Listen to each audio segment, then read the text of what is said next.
The Timeout Show for Wednesday is brought to you by the Jack Smith Agency, the Hillsdale Travel Center, Coach B's Driving School, and by Randy's Auto Body. Tonight we have the Will Carleton Cougars girls soccer team in studio, and in a little while, Corinne Playford, who was a national finalist in the Elks Hoop Shoot. We'll also have Rick and Martin come in to preview Tigers baseball tonight. Tigers looking for their 8th in a row as they take on Houston in a little bit. But first off, we are very happy to welcome the Cougars from Will Carleton Academy. How are you guys? Good. Real good. All right. Coach Coward, step right up to the mic along with Coach Nussbaum. And I want to thank you so much for being here. I know the season is really busy. You guys are off to a really good start. Yeah, pretty well. 5-2 right now. We've had some tougher games that we lost. Probably could have done a little better. And what are the keys as you look at your team? You mentioned you could have won maybe one or two of those games you lost. What are some keys of improvement for your team going forward? What needs to take place for you to take it to that next level? Well, I think right now we're kind of rebuilding. Most of our team are comprised of 8th grade girls. We do have some girls that have come back the last few years, and surprisingly, many of the girls on the team haven't ever really played the game until they came to Will Carleton. When you take a kid that hasn't played the sport, what are some of the first things you work on, kind of building, an understanding of the game, probably first and foremost? Sure. We go over the rules and actually how to play the game, but a lot of it is just building on skill. I mean, they have to learn what dribbling is, passing. Many of the girls typically are not athletes. We do have some that play in different sports throughout the year, but like I say, a lot of our girls are new to the game, so it's a learning curve, a big learning curve over the 4 years. Mr. Jason Coward works with Ms. Kara Nussbaum, and they're co-coaching this team. Ms. Nussbaum, you take a young group of kids, a bunch of 8th graders. Is it hard for the 8th graders to sort of integrate with the older kids and feel like they belong, or have they just kind of jumped right in? I think they've kind of jumped right in. Almost all our starters are 8th graders, in fact, and half our team are 8th graders. So I think that by making up most of the team, they do a great job of blending. How have they been able to, because you're playing varsity teams a lot of the time, how have they been able to compete against some of the older kids they're facing? I think they definitely stepped up. Actually, our defense, which is probably the most aggressive position, is mainly comprised of 8th graders, and they've done a great job of being aggressive and running to keep up with them, and they're always willing to learn and ask questions at practice, which is such a great help, so we can teach them the positions and go from there. Ms. Nussbaum is a fine 5th grade teacher at Will Carleton. She's also a soccer coach, and she's my son's teacher.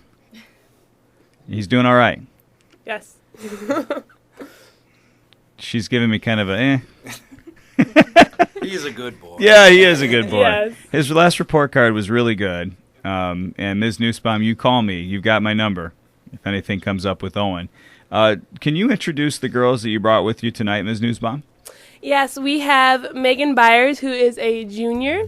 We have her sister, Alexis Byers, who is a senior in our goalie. And we have Grace Gadwood, who is an 8th grader. Let me start with Grace because you're one of the 8th graders we're kind of talking about. To me, I played middle school sports and then JV sports, and then my sophomore year and my junior year I started playing varsity sports. For you guys to jump in as an 8th grader, was it a tough transition? Was it a hard leap for you, or did it come pretty easily? Well, I thought it came pretty easily because I was already friends with most of the girls, and I played varsity basketball, and so I didn't think it was that tough. Have you ever been sent to the principal's office? No. What do you think would await you if you ever were sent to the principal's office? I don't know.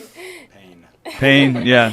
Grace's mother is the principal, so you'd find Mom down there, and she probably would like you kids to behave at school. Is that fair? Yeah, pretty fair. Okay, that's probably true. What's your position? You're on the defense? Yes. What's the key to playing defense?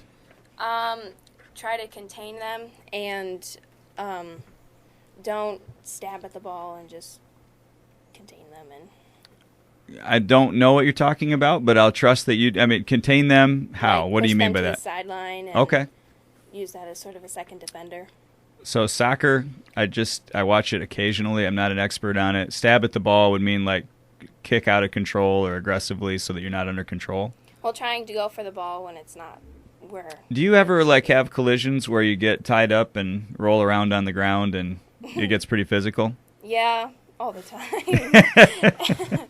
Awesome. Alexis is a senior, and you're the goalie. Yes. I feel like there's a lot of pressure in that spot. I mean, the game could be down on the other end for a while, and you're kind of standing there. And how do you stay in the game mentally during those periods? Kind of just moving around, making sure I'm not getting tensed up, kind of just watching where everyone is at. So. And then finally, you might only have to face, 10, maybe 15 chances in a game, sometimes less than that. You've got to be sharp for all of them because 1 or 2 goals can make all the difference. Yes, it can. And do you wear the gloves and the gear and all of that stuff? Yes, I do. I wear a lot of, I wear knee pads. I wear some football gloves because they're stickier. So. Do you wish that you could play like a forward or defense, or do you like playing the goal position? I have played forward and defense, but I do like playing goalie more. So. To me, during practice, I'm just sitting there with the donut reading the paper. I mean, what do you have to run for? You just sort of sit there in the goal, right? Yeah, but you still got to be in top shape to make sure you're diving and moving around and stuff. So. You got to get stretched out good and make sure you don't pull a muscle or anything like yeah. that. But from a cardio standpoint, if you're only playing goalie, I would tell the coach, come on. All this running, it really necessary at this point. I'm just standing here in a little box the whole time. But you do have to be able to kick the ball far. Yes. Yes, you do. What's up with Carly? She's my niece. She's supposed to be here tonight. She's not here. She's another one of the 8th graders, right? Mm-hmm. She played basketball pretty well for the team. Yes. And now she's doing soccer. How do you see Carly sort of fitting in on the team? She fits in great because we've all accepted her through basketball, and she's very communicatable, kind of And she can take a joke. Yeah. She's very, very able to take a joke. There's no doubt about that. So whenever you're out, a lot of the time she's in there at goal. Mm-hmm. Yes. Does she do any other positions? Defense. Yeah, she plays defense. Okay. Your sister here is Megan, right? Yep. Now, Megan, come on up here. You're a junior. Yep. And what's your role on the team? I play center mid, and I'm a captain, so I kind of tell everyone where to go. Center mid sounds like an important spot. Yeah, I have to run a lot. What is center mid? What does that mean? Center mid means I pretty much go everywhere. I help on defense. I'm the quarterback of the team. I tell people where to go. I just command the spot. So you may jump into the offensive zone or fall back into the defensive zone. Yep, wherever I'm needed. So you really do have to be in incredible shape. Yes. Does your sister have to condition as much as you do, or do you have to condition a lot more? I have to condition a lot Now, more. you see, I think that makes sense. I don't understand why the goalie would have to run all of that time. I know you want the goalie to run, but I don't really understand the point. Megan, Will Carleton girls soccer, 5-2 on the year.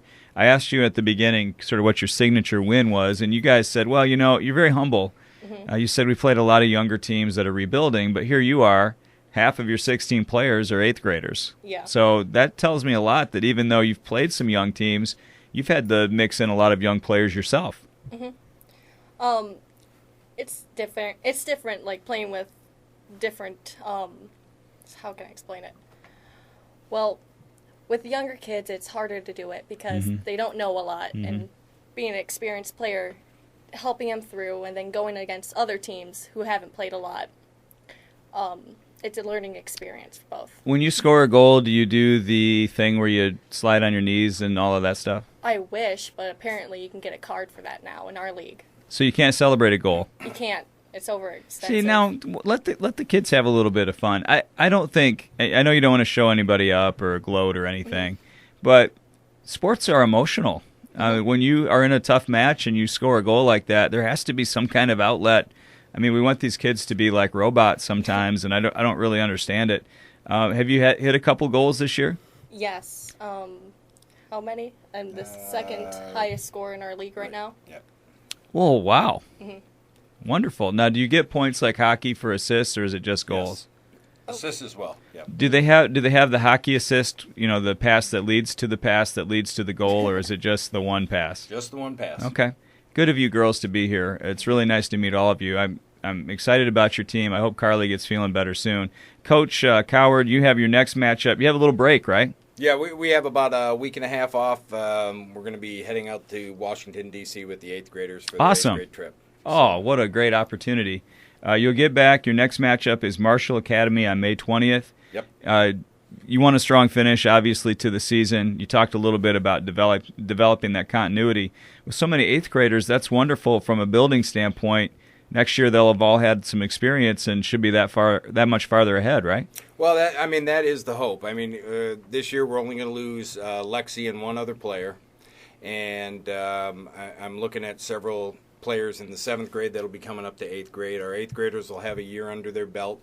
We'll bring back some girls that have been off all year for injury, so that's going to be a big help. They'll be coming back as juniors. So, yeah, we should have a much stronger team next year. Grace Gadwood, Megan Byers, Alexis Byers, Kara Nussbaum, and Jason Coward. They are 5-2. Great start on the year for Will Carleton Soccer. Thank you all for being here.